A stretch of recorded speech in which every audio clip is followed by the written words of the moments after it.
Hi everyone, my name is Anjali AS and I'm an MSW student in Loyola College Trivandrum. Today in this video, I'm going to discuss about casework with socially disadvantaged.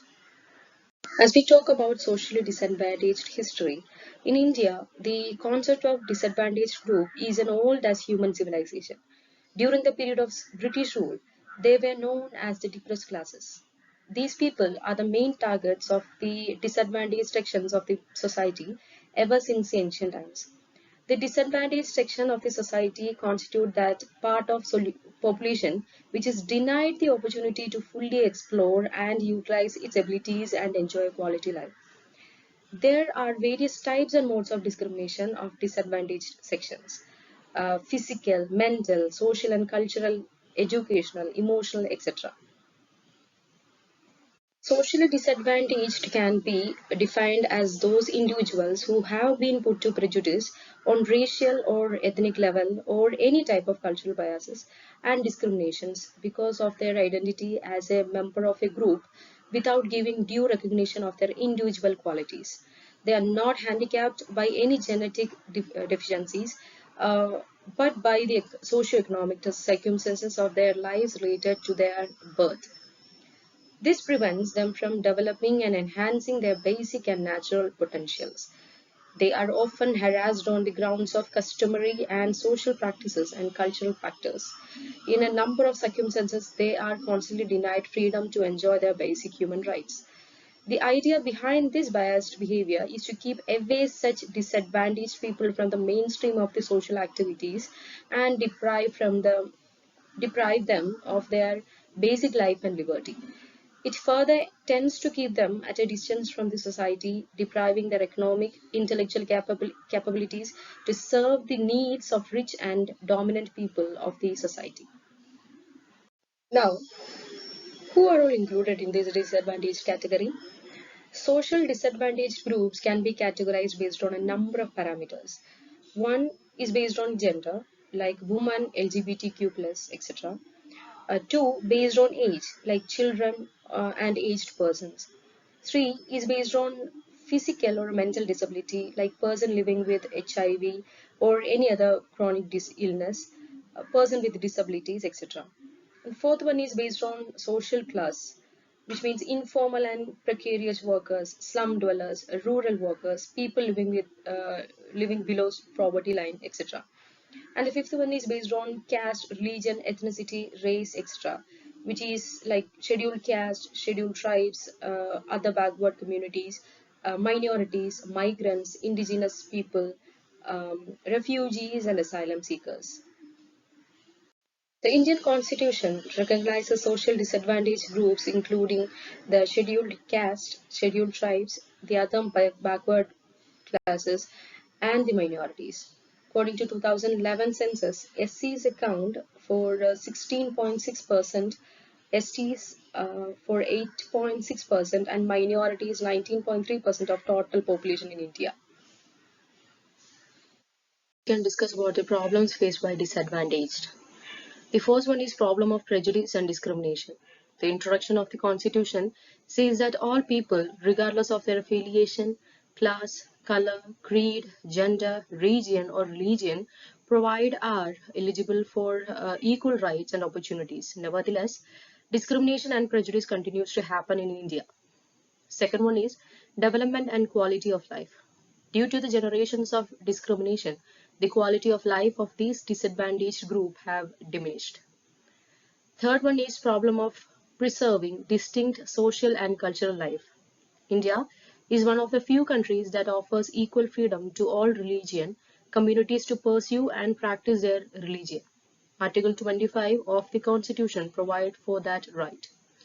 Fourth one is problem of providing protection. The need for safety and security is often felt by a minority, especially in times of community violence, consumer disputes, mass celebrations, and religious activities. Small groups are constantly seeking police protection. The central government is also finding it difficult to provide such protection to all the service members because it's too expensive. State governments that fails to provide such protection are often criticized. The fifth one is problem of communal tension and riot. Civil unrest and protest have been steadily growing since independence.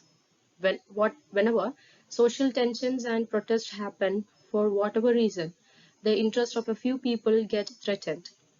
Fear and anxiety abound. It's because a challenge for the government in the ability to restore confidence in them.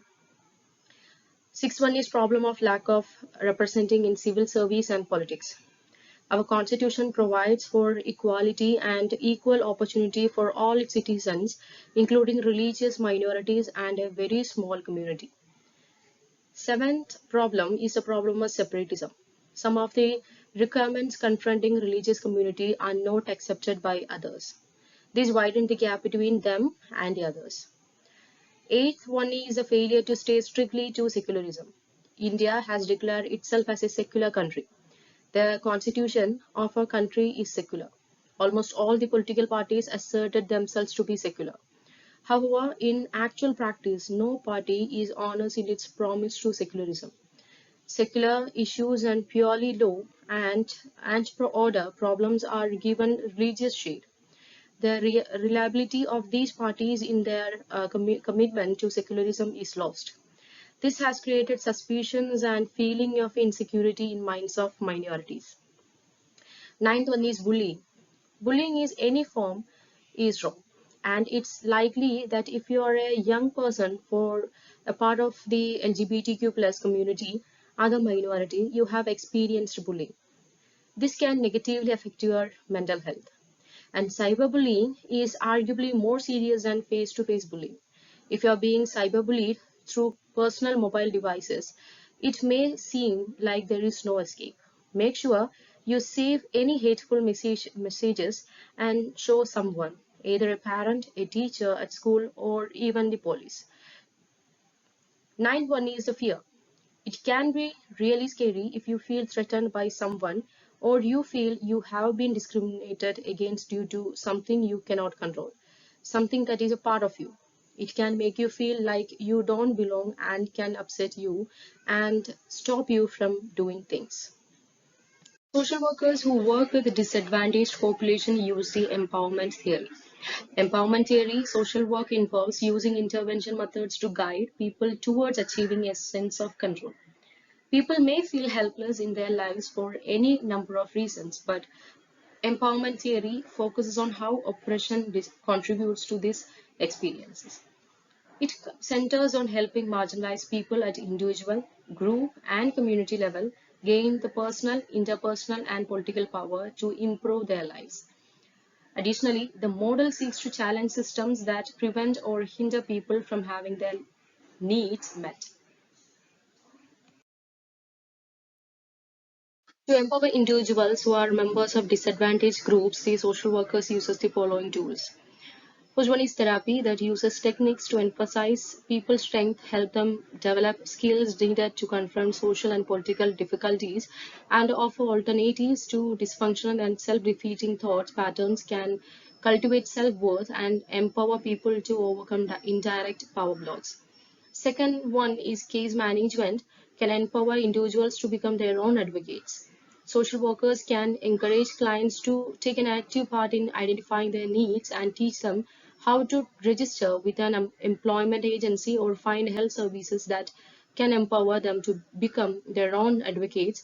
Establishing this autonomy is key to social work, which strive to build strength and independence. Third one is insight techniques which social workers implement, which when they deliver case management therapy or social programs can empower clients to achieve their goals through a self-examination process in which clients evaluate how they can change their situations and solve problems. We can discuss how casework influences disadvantaged. The aim of the professional casework intervention with disadvantaged person is to enable them to become empowered, confident, independent, utilizes available legal provisions, and safeguard for their protection.